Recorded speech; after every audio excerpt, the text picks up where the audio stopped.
mag-video. Ay, anak ko, ayan, nabubusit, oh. Ayan, nanonood, oh. Nabubusit. Iyak siya.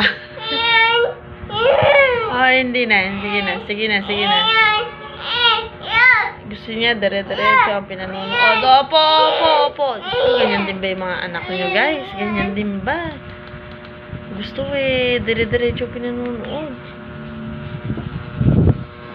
Ayan yung asawa ko nasa labas. Kita mo.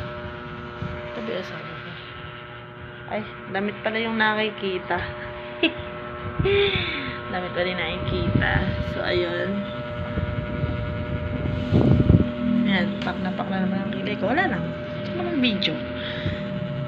Gusto ko lang mag-vlog. Ayan lang. Wala akong mag-vlog eh.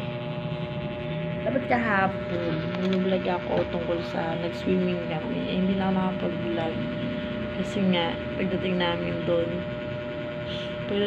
sa sa pinag-swimingan namin, hindi ko agad. Kasi,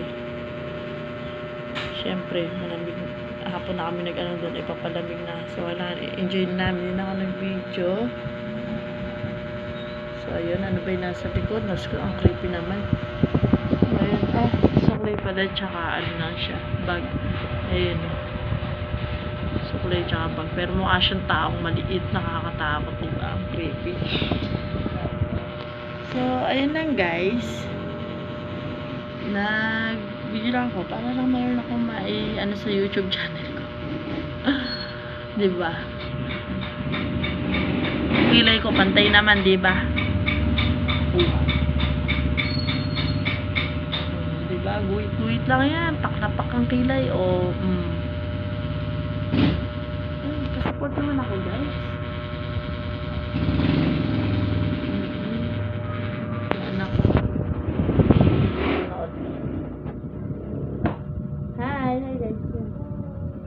Oh, diba? Busy siya. Busy. Sawa ko ng busy. Hindi lang nakikita. Ayun, kita pala. Oh, ayun, oh. Oh, ginagawa niya yung aming